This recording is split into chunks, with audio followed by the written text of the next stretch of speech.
Une autre journée nous est accordée en ce jour. Elle est spéciale parce que c'est une journée qui est dédiée aux soldats méthodistes et c'est un plaisir pour nous d'être à ce rendez-vous. Nous voudrions vous apporter la grâce et la bénédiction de la part de notre Seigneur Jésus-Christ. L'Église a voulu que nous traitions aujourd'hui le thème « Question de respect des droits du citoyen ». Question de respect des droits du citoyen. Et le plaisir est pour nous d'accueillir sur ce plateau le très révérend Mathias Agnero, qui est l'aumônier national de corps habillés militaires et paramilitaires de l'Église méthodiste unie Côte d'Ivoire. Bonne arrivée aussi à vous. Merci beaucoup, pasteur. Permettez qu'on puisse vous féliciter. Oui. Que vous avez été nommé, c'est la première fois qu'on se voit ici. Oui, pasteur. Toutes nos félicitations. Merci beaucoup. Bon, c'est la grâce du Seigneur. Oui. Et puis, c'est l'honneur que nous est fait. Et nous disons merci à nos responsables hiérarchiques qui ont vu... Les responsabilités commencent à grandir. Oui, il faut dire, les responsabilités commencent à grandir. Mais on essaie de répondre à toutes les exigences et toute la confiance que l'Église a mise en nous, en nous nommant à ces différents postes. Nous essayons de faire en sorte que la hiérarchie soit heureuse pour cette confiance qu'ils ont mise en nous. C'est un honneur pour tous les corps habillés. Bien sûr, bien sûr. Et ils l'ont réclamé également, de vive voix. Et je crois que le bishop, à un moment donné, a été interpellé par les corps habillés militaires parce qu'il fallait leur faire cet honneur. D'accord. Et comme il aime bien les corps habillés, il leur a fait cet honneur. Ensuite, nous recevons le révérend pasteur Kida Ismaël. Quand on arrive à ce niveau-là, ça veut dire qu'on est propulsé au aumônier du corps habillé militaire du district Abidjan Sud. Bonne arrivée. Merci beaucoup, pasteur. Je pensais que vous étiez l'adjoint au pasteur. Bon, pas de façon officielle, mais nous l'aidons dans sa tâche. Ah, d'accord. Voilà. Nous l'aidons dans sa tâche. Voilà. Abidjan Sud, ça va? Oui, ça va, par la grâce de Dieu. D'accord.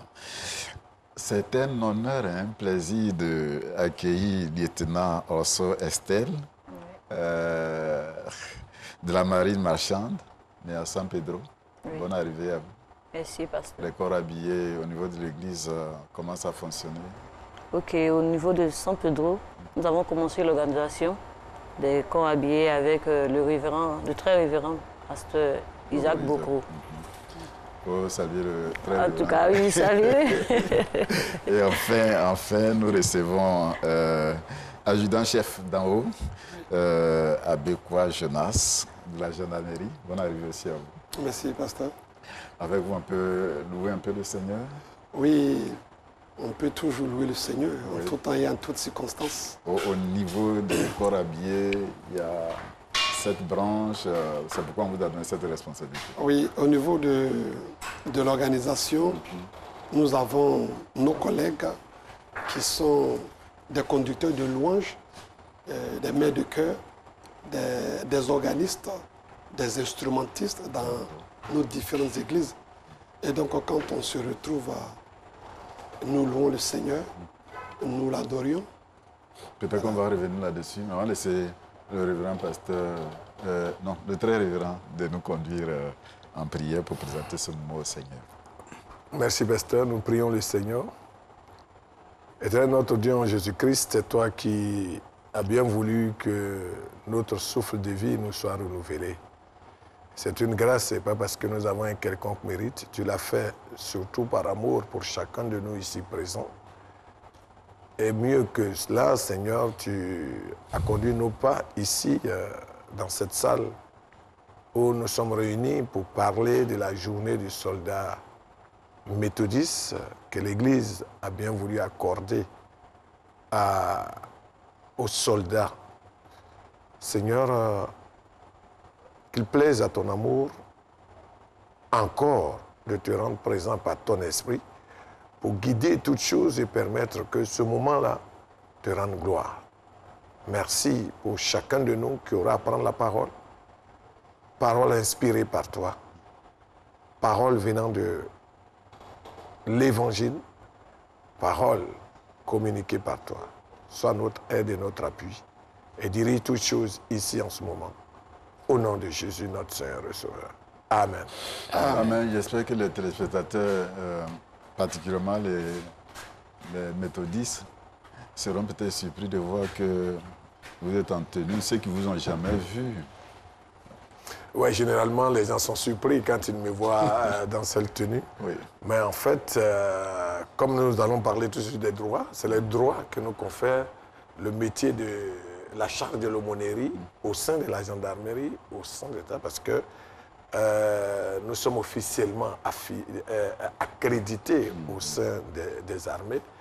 Et les règlements généraux de l'armée voudraient que les aumôniers soient habillés dans les tenues des corps dans lesquels ils sont affectés. Et donc, comment je suis affecté à la gendarmerie, donc je me dois de me confondre aux gendarmes en étant dans cet uniforme pour qu'ils sachent que je suis avec... Les aumôniers au niveau du district, logiquement, devraient être aussi... Oui, pas automatiquement. Pas automatiquement. Nous sommes en train de travailler avec l'Église pour que, dans les jours à venir, les aumôniers soient affectés dans des corps au niveau de l'Église méthodiste unie.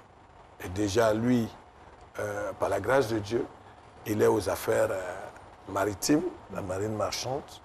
Et bientôt, vous le verrez aussi dans cette tenue, puisqu'il a été officiellement présenté à la hiérarchie de ce ministère. De façon générale, on pense que les militaires n'ont pas le temps. N'ont pas le temps d'être à un culte. C'est difficile. Est-ce qu'on peut confirmer cela, chef d'armée? Oui, on peut dire que le militaire n'a pas le temps, mais le militaire, à un moment donné, après un temps de travail, a un temps de repos. Et si le temps de repos tombe à un jour de célébration, il faut s'y rendre. Que ce soit en semaine, que ce soit les dimanches, il faut se donner le temps de célébrer le Seigneur.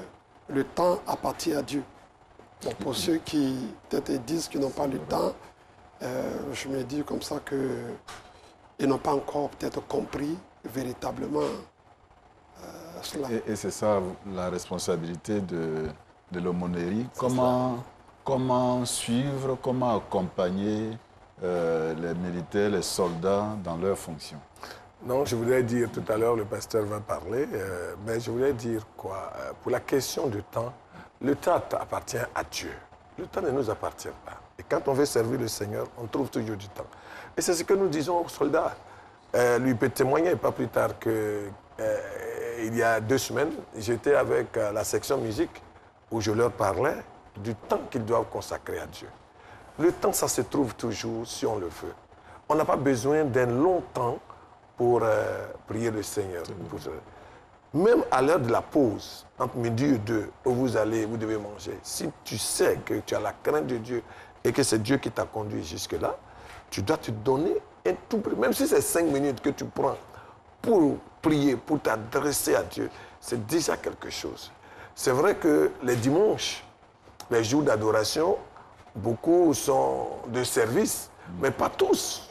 Pas tous. On ne peut pas dire qu'on n'a pas le temps. C'est une question de volonté. Et nous, au niveau de l'aumônerie, c'est ce que nous nous évertions à dire et à expliquer et à montrer aux soldats cette importance de consacrer leur vie au Seigneur, de faire en sorte que Dieu prenne une place active dans leur vie. Le peuple ne comprend pas souvent cela parce que quand un militaire ou un soldat n'est pas au culte, on plaque déjà et dit non, ils ne viennent pas à l'église, ils n'ont pas le temps, alors qu'ils ont une responsabilité. Oui, je crois que peut-être que c'est une question d'information, mais quand on tient compte de l'intensité de la responsabilité du militaire, on peut déjà le comprendre. Nous pensons que c'est là l'une des responsabilités de l'aumônier qui, dans ses charges, devra faire en sorte que l'Église, au lieu que le militaire aille vers l'Église, mais que l'Église aille vers le militaire. Donc c'est un travail de rapprochement que nous faisons. De sorte que même dans les temps de pause, qu'on ait 2, 3, 4, 5, voire 10 minutes de prière, d'étude de la parole de Dieu, juste pour que le militaire comprenne que sans Dieu, il ne peut pas accomplir au mieux la responsabilité qui est la sienne. L'aumônerie au niveau de l'église méthodiste, c'est un bon choix que le bishop a fait. Oui, Yes. avant d'en arriver là, le pasteur le disait. Vous savez, aujourd'hui, il n'y a pas ce chef militaire de la hiérarchie, le chef d'état-major, le commandant supérieur de la gendarmerie, le directeur de la police et les autres responsables des différents corps, des unités. Aujourd'hui, ils encouragent, qu'ils soient musulmans, qu'ils soient chrétiens, ils encouragent les soldats, les militaires et paramilitaires à vivre leur foi. Donc si les aumôniers sont envoyés dans l'armée, ça veut dire quoi? Qu'ils ont plus que jamais besoin de Dieu. Et ils ont plus que jamais d'être accompagnés par Dieu et par la parole de Dieu, à tous les niveaux. Et je voulais dire que, quand vous posez la question, le bishop a vu juste. Hein. Le bishop a vu juste.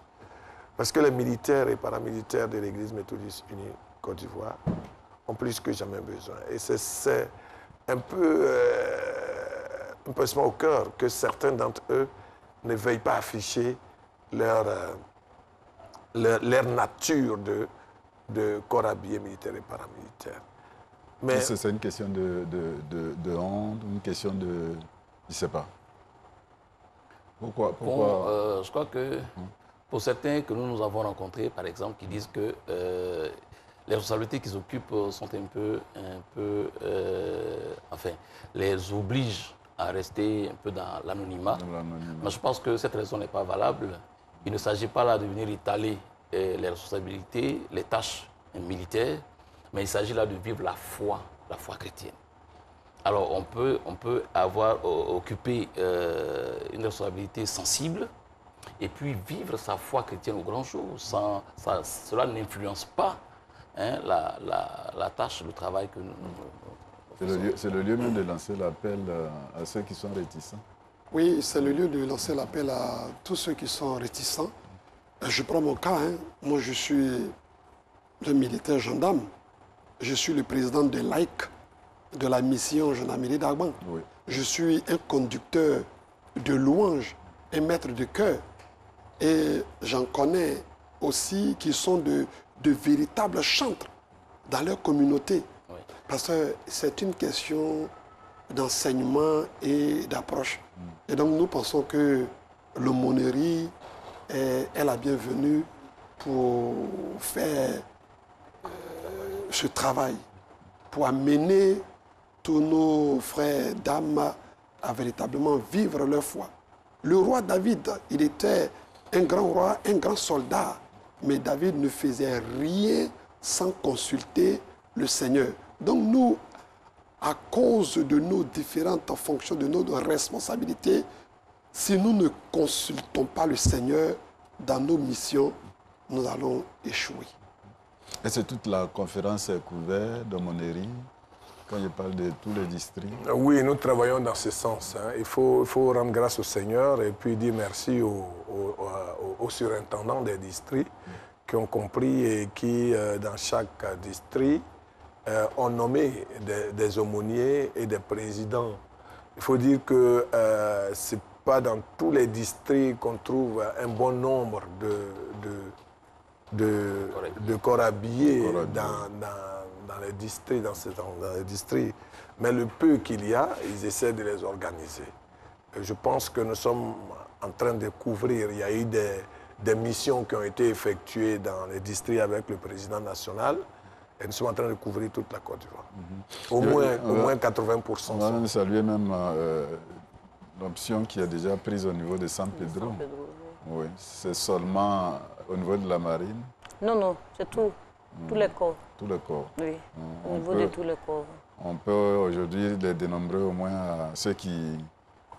Bon, je n'ai pas encore fini, donc je n'ai pas vraiment la totalité des statistiques. Donc je pense que, bon, à partir du mois prochain, on aura vraiment le total de tous ceux qui sont adhérés. En tout cas, l'appel est lancé à tous les corps, à tous les soldats, parce que l'Éternel, il est l'Éternel des armées.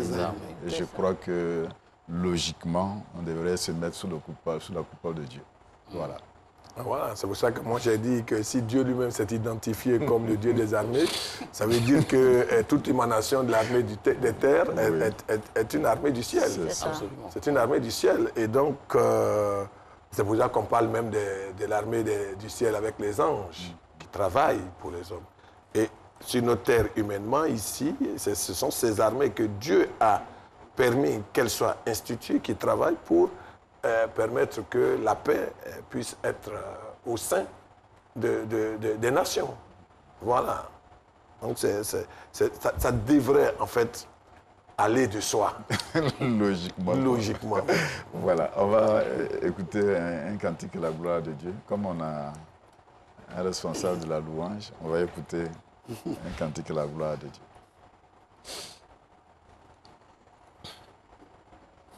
Merci bien.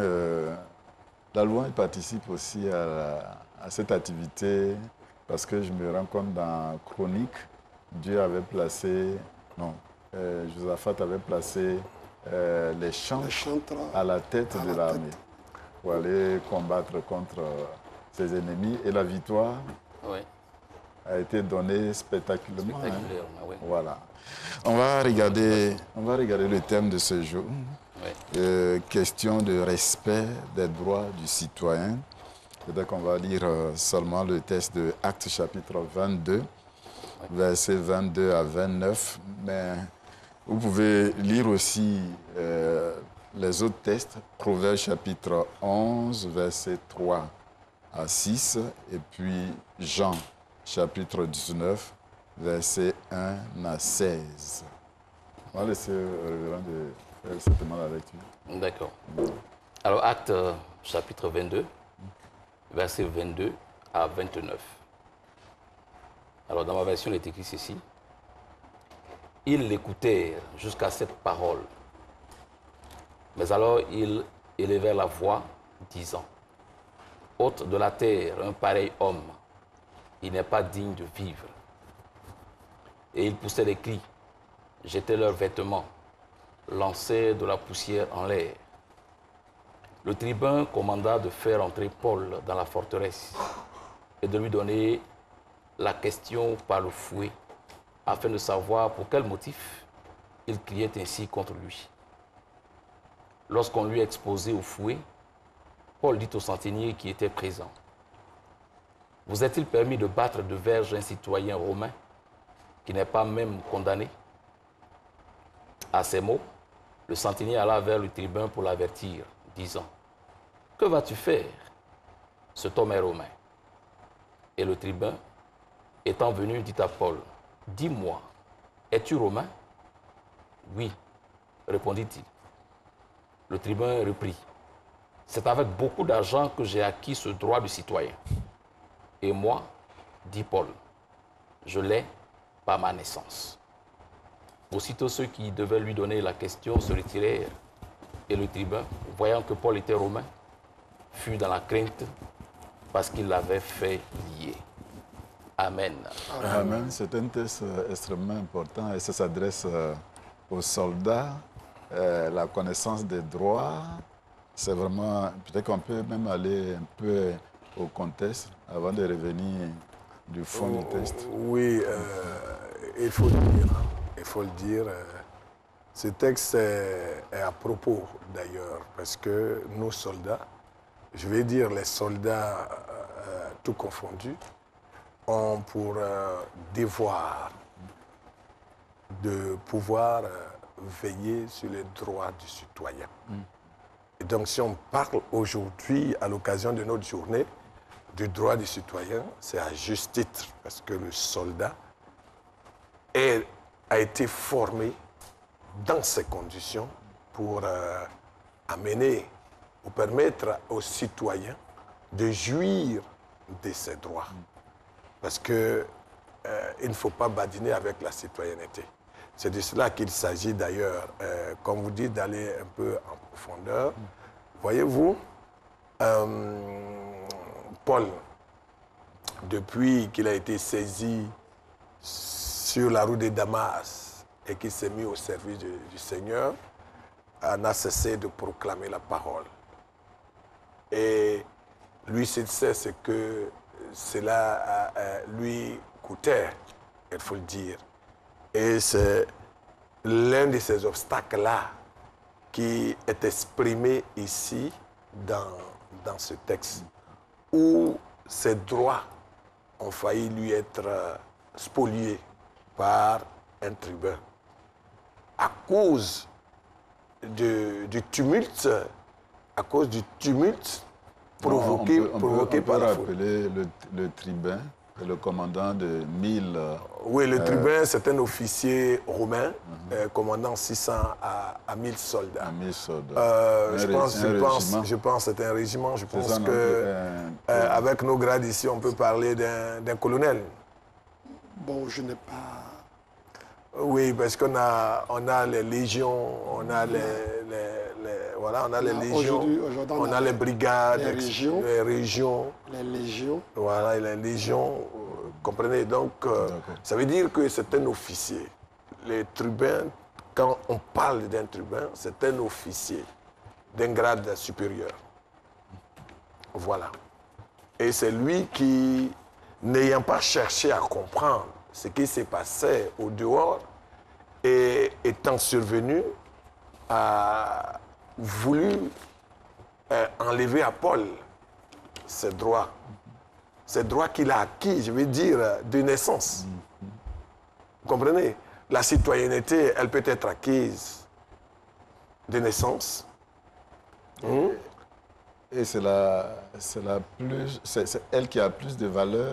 Oui, plus de valeur, pas forcément. Pas forcément. Pas forcément, à partir de l'instant où même, parce que les parents de Paul, le père et le grand-père de Paul, l'ont acquis cette citoyenneté à cause du service qu'ils ont rendu à la nation romaine. Donc, ça veut dire quoi? On peut l'acquérir de naissance, elle peut être octroyée pour un service rendu à la nation. Et on peut même, comme le tribun l'a dit, l'acquérir à un grand prix, au prix d'un sacrifice consenti.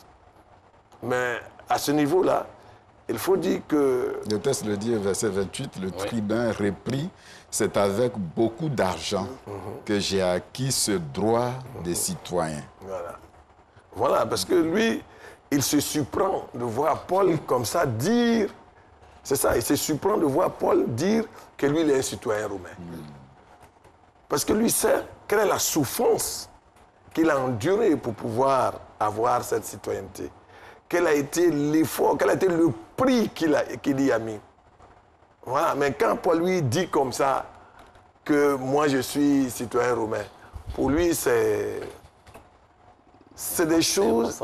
C'est impensable. C'est impensable. C'est impensable. Parce qu'il faut te dire qu'à cette époque, le peuple juif était sous la domination romaine. Était sous la domination romaine. Et ne pouvait se déclarer de cette citoyenneté qui veut. Qui veut. Et c'est ça qui a fait, c'est ça qui l'a amené à être surpris de voir Paul déclarer sa citoyenneté romaine. Ce qui est intéressant, c'est que l'apôtre Paul... Oui, pasteur, je voudrais dire que pour le tribun, à cette époque, le tribun faisait partie de la septième personnalité. Il y avait une hiérarchie de 8 autorités, dont le tribun venait en 7e position. Et dans nos recherches, nous avons vu que le tribun était un magistrat romain chargé à l'origine de l'administration d'une tribu. Et donc, il venait en 7e position. Ce qui m'intéressait, je voulais dire tout à l'heure, avant, peut-être permettre que vous puissiez progresser. L'apôtre Paul connaît ses droits. Oui, Oui, effectivement, il connaît ses droits, mais quand on revient un peu à l'attitude du tribun, il faut savoir que la citoyenneté, pardon, à cette époque-là, c'était un privilège. C'était un privilège. Et donc, octroyer la citoyenneté romaine comme ça, il fallait consentir un sacrifice, comme le l'a dit. Il fallait être d'un rang social important. Et donc, on ne donnait pas cela comme ça. Il fallait trier. C'était un tri qu'on faisait. Et n'importe qui n'avait pas accès à cela. Et c'est d'ailleurs pour cela qu'on comprend un peu l'attitude du tribun. Paul qui apparaît de nulle part. Paul, un chrétien, vous savez qu'à l'origine, le mot chrétien n'existait même pas. C'était des gens qui se promenaient, des gens de la voix, qui se promenaient comme ça. Et quelqu'un comme ça qu'on arrête, non seulement qui était un fauteur de trouble, qu'on arrête et qui dit être citoyen romain, il s'étonne. Il s'étonne quand il sait que pour accéder à ce titre-là, il faut avoir été important aux yeux des autorités romaines pour accéder à ce statut-là. Voilà.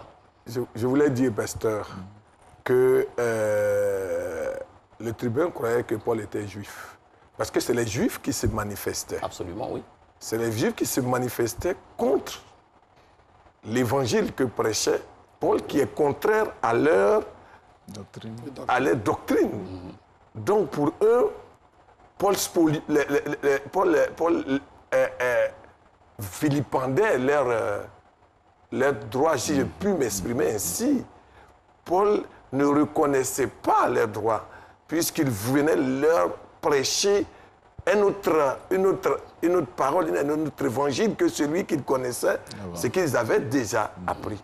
Donc, quand il vient près de Paul, qu'il considère, parce que c'est les Juifs qui se plaignent d'un Juif, parce que Paul est né à Tarse quand même, c'est un Juif, il a la nationalité juive. Donc, quand il voit un Juif qui se déclare de la citoyenneté romaine, pour lui, comme le pasteur a dit, ça devient quelque chose d'extraordinaire pour lui. Comme il a dit, avoir la citoyenneté romaine, à l'époque, concédait des privilèges énormes.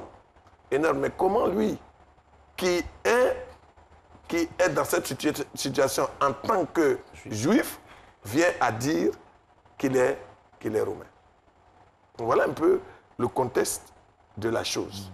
Et donc, il n'a pas compris. En réalité, il aurait pu, comme l'adjudant-chef l'a dit, c'est un administrateur, c'est un magistrat. On va y revenir. C'est un magistrat, c'est un administrateur, comme le texte dit. Il aurait pu se renseigner pour savoir pour quelles raisons Paul est pris à partie par la foule. Parce que c'est ça aussi le rôle de l'administrateur. C'est ça aussi le rôle du magistrat.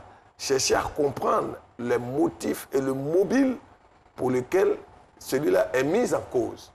Mais lui, il ne l'a pas fait. Il ne l'a pas fait. Il a voulu user de son droit. Non, pas de son droit, de son poste, de sa responsabilité. De sa responsabilité au sein même de la Rome antique. L'Assay a dit il est la 7e personnalité.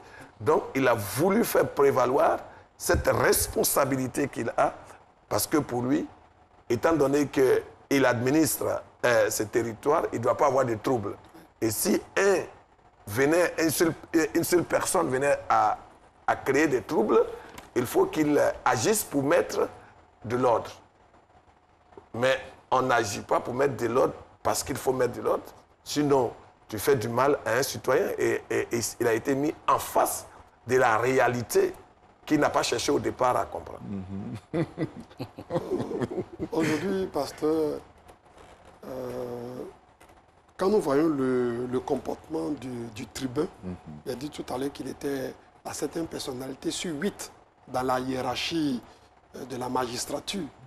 Donc, le tribun, il a outrepassé ses droits.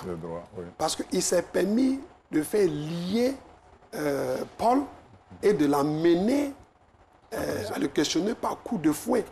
Mais quand il a appris que Paul était citoyen romain, il s'est détracté. Donc, à cette époque, nous voyons que, pas cette époque, même aujourd'hui, on comprend que la citoyenneté, c'est un fait très, très, très important. Donc, pour nous, les militaires qui travaillons, nous qui sommes les auxiliaires de la justice, qui accompagnons la loi, nous devons avoir nos limites. Le tribun ne s'est pas arrêté à ses limites. Parce que lui, s'il a arrêté quelqu'un, il devait faire remonter jusqu'à ce que Paul soit jugé avant d'être envoyé.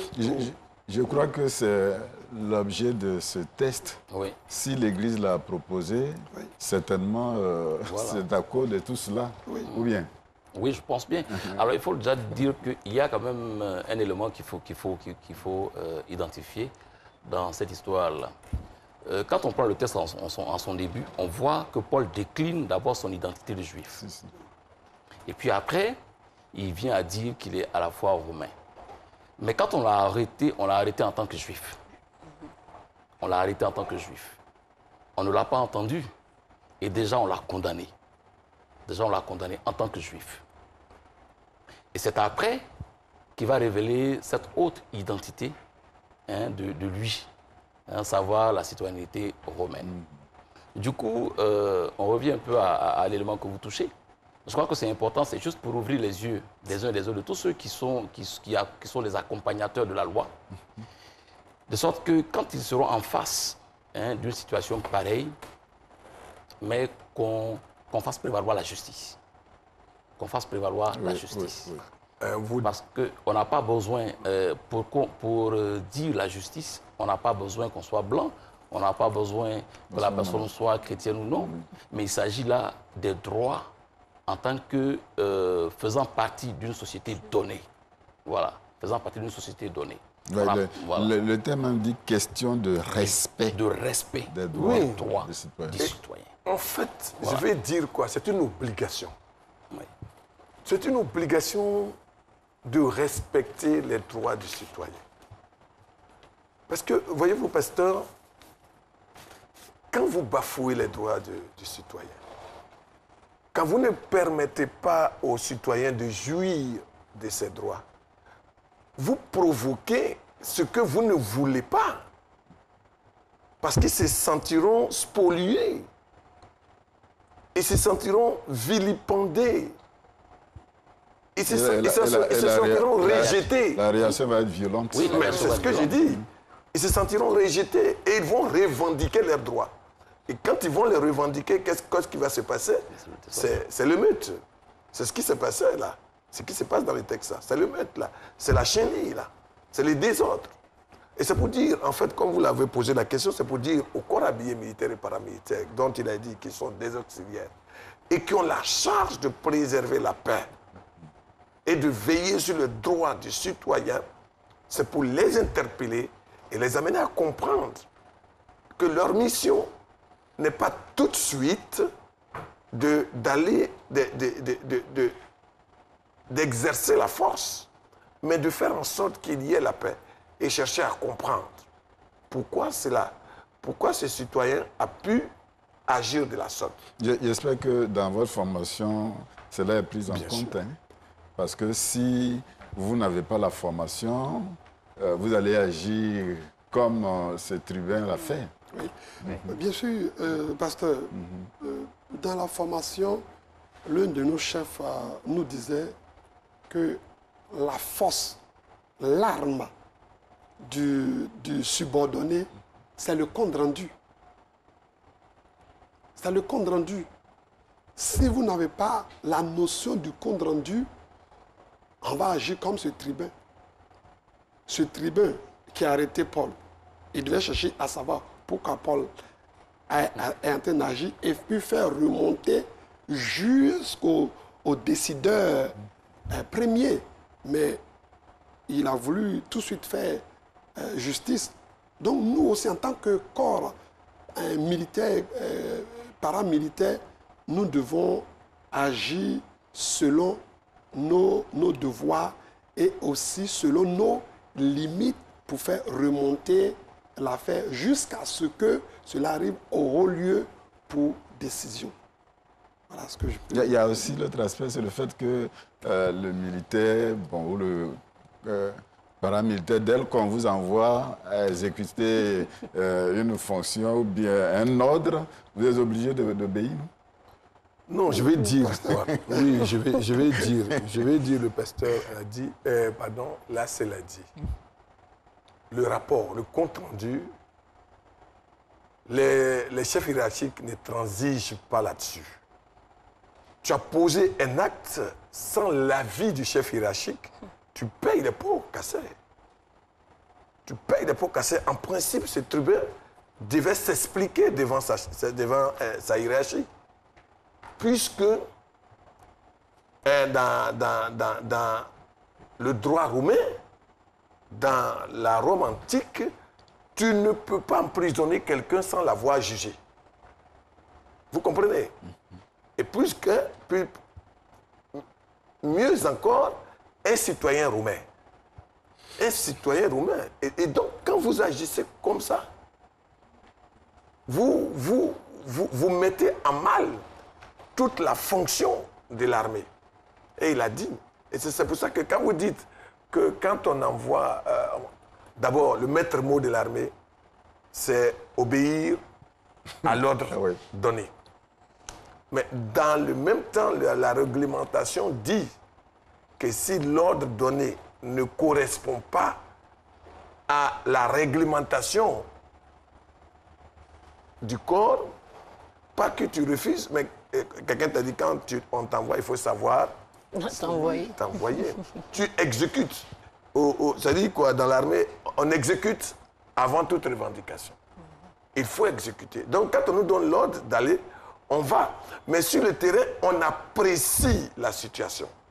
Pasteur, on apprécie la situation avant d'agir. Je ne sais pas si c'est la même chose parce que au niveau de la loi romaine, c'est qu'on ne peut pas punir sans avoir préalablement fait des enquêtes. Oui. Je ne sais pas si c'est la même chose partout. Partout, c'est la même chose. Pourquoi on a créé le tribunal militaire? Il y a un tribunal militaire qui est créé pour juger les actes des militaires. Donc ça veut dire quoi? Avant qu'un militaire soit puni, d'ailleurs, lui, il le sait, et ils savent, avant qu'un militaire soit puni, il faut qu'il y ait un rapport de son chef hiérarchique. Donc on ne se lève pas comme ça. Or, le rapport du chef hiérarchique prend le temps de savoir, de mener des enquêtes, de savoir ce qui s'est réellement passé avant que lui n'envoie son rapport et que la sentence ne puisse être exécutée. Donc voilà. Et c'est le reproche que nous faisons à ce tribun qui, lui, n'a pas fait ce qu'il devrait faire. Et c'est pourquoi les corps habillés militaires et paramilitaires doivent le savoir, qu'ils ne doivent pas poser des actes sans recourir à la hiérarchie et sans savoir les raisons pour lesquelles l'acte a été posé. Nous sommes... Pasteur, je voulais aussi ajouter, je reviens, que nous devons connaître nos droits, et nos nous en tant que citoyens. C'est ça. Et nous, les militaires, c'est vrai que nous avons nos droits, nous avons nos devoirs, nous avons aussi nos limites.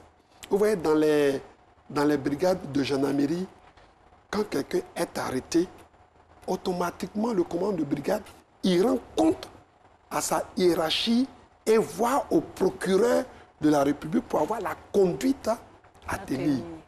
Il ne peut pas agir sans en informer la hiérarchie. Donc, on voulait simplement dire aux téléspectateurs que nous travaillons en fonction du texte que nous avons. Nous ne travaillons pas en fonction de l'armée de Côte d'Ivoire, mais nous travaillons en fonction du texte. C'est le texte qui nous donne l'occasion de le dire. Voilà.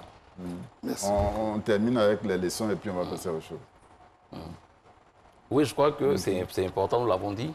Il s'agit là, pour l'Église, d'interpeller les forces de l'ordre, de telle sorte que nous n'abusions pas ou qu'ils n'abusent pas de leur pouvoir. Parce que généralement, c'est ce à quoi on est exposé. C'est ce à quoi on est exposé. Et même quand on est coupable, on a aussi des droits. Le prisonnier aussi a des droits. Quand on est coupable, on a des droits. Et donc, quand nous sommes en face d'une situation ou quand le corps habillé est en face d'une situation, Je crois qu'il faut qu'il fasse prévaloir premièrement la raison. Surtout que nous sommes chrétiens, il faut faire prévaloir la raison. Il ne faut pas abuser de son pouvoir au risque de créer des situations. Ses limites. Voilà. Voilà. Alors, pasteur, il est dit si bien. Voyez-vous, aujourd'hui, le premier responsable du tribunal militaire, vous avez appris certainement qu'il montait dans les Baka pour voir comment les corps habillés réagissaient sur les routes vis-à-vis des citoyens. Ça veut dire quoi? Ça veut dire que l'armée a la préoccupation du respect des droits des citoyens. S'il le fait, ce n'est pas pour protéger les corps habillés militaires et paramilitaires qui sont sur les routes, mais c'est pour protéger les citoyens dans leurs droits.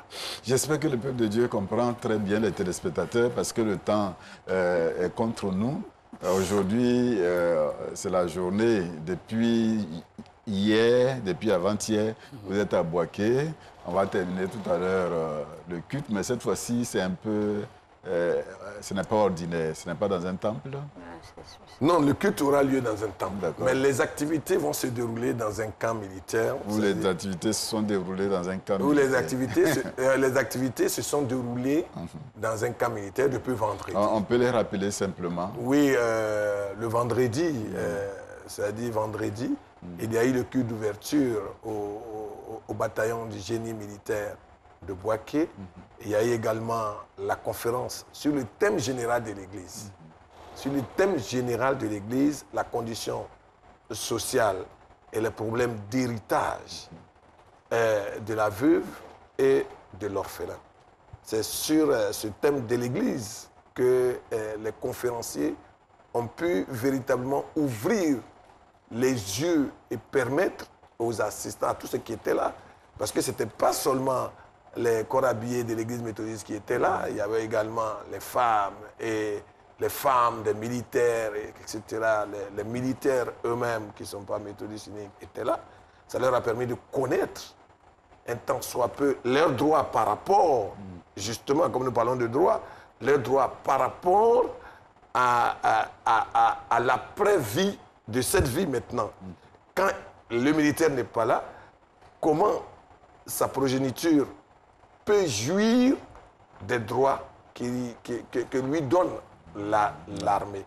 Donc cette conférence était vraiment la bienvenue et donnée par des militaires et des magistrats pour qu'ils comprennent ce que leur confère leurs droits et devoirs.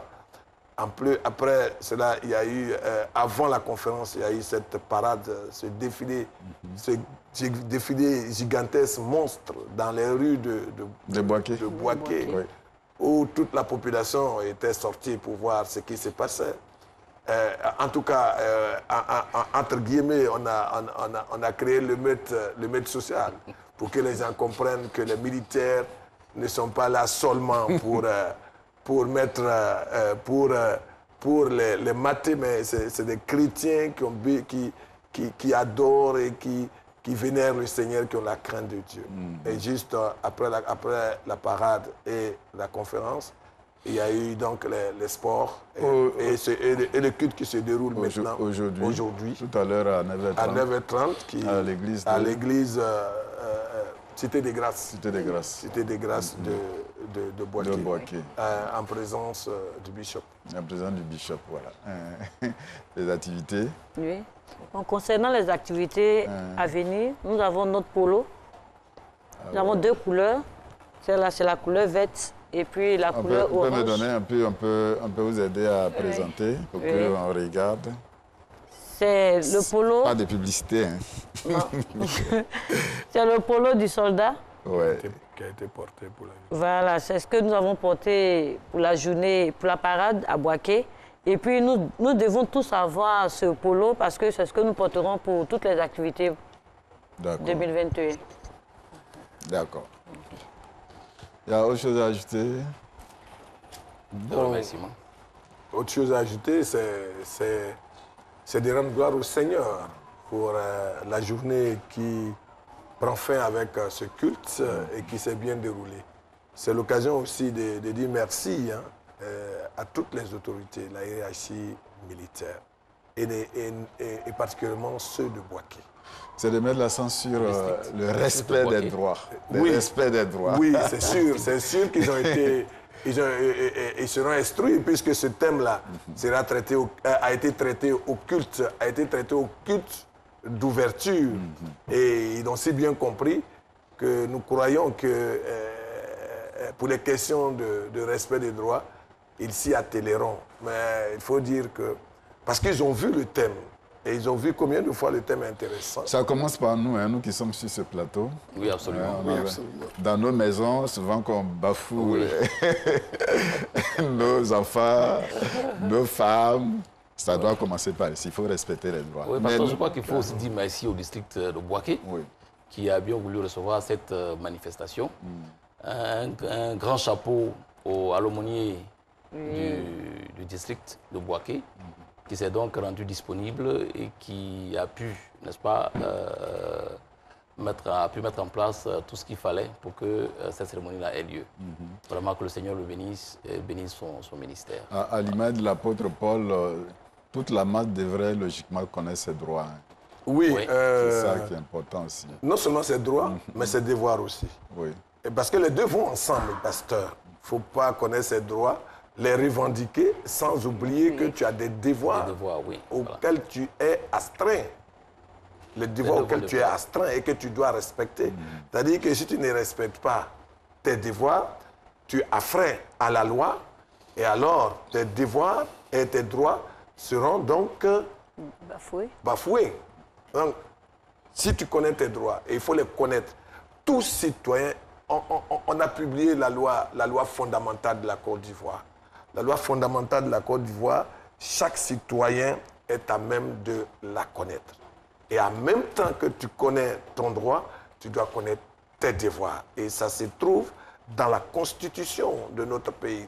Le gros problème des Ivoiriens et de nous-mêmes, c'est parce qu'on ne prend pas le temps de chercher, de comprendre, de savoir qu'est-ce qui est mon dû, qu'est-ce qui est un gain pour moi. De sorte qu'on crie alors que toi-même, tu n'as pas été capable. En termes de dernier mot pour toi, pour vous, on va donner dernier mot à nous. Oui, parce que nous voudrions dire merci à tous nos frères dames pour cette grande mobilisation à Bouaké. Et nous pensons qu'avec le thème que nous avons, ce thème que nous avons étudié, savoir le droit de la citoyenneté, qui est un droit très, très, très important. C'est pourquoi Saint Paul, très tôt, il a utilisé. C'est vraiment un gain pour le corps habillé militaire et pour toute la nation. Merci. Encouragement à ceux de San Pedro. Oui, à tous les militaires, paramilitaires de San Pedro. Vraiment, j'encourage tout le monde à adhérer et que San Pedro soit un district vraiment au top, au niveau de l'OMP. Merci. Je voudrais dire merci à nos autorités hiérarchiques qui nous ont en tout cas permis d'entrer dans ce ministère. Je voudrais en appeler à la mobilisation de tous les corps habillés militaires et paramilitaires du district Abidjan Sud. Nous y sommes allés, mais à un nombre un peu réduit. Je crois que pour les prochaines séances, nous serons nombreux à participer. En tout cas, que le Seigneur bénisse l'aumônerie nationale et que la gloire revienne au Seigneur. Merci, on va s'arrêter là. Le temps est arrivé à la fin. Merci à l'aumônier national. Le temps est arrivé. On s'arrête là. Certainement, une prochaine fois, on va se retrouver. Peut-être qu'on va terminer avec un cantique à la gloire de Dieu pour dire au revoir aux téléspectateurs. Et ne zappez pas, parce qu'il y a nos frères catholiques qui prennent la place tout à l'heure. Merci à vous et que le Seigneur vous bénisse abondamment. Merci beaucoup, pasteur. Merci pour nous avoir reçus.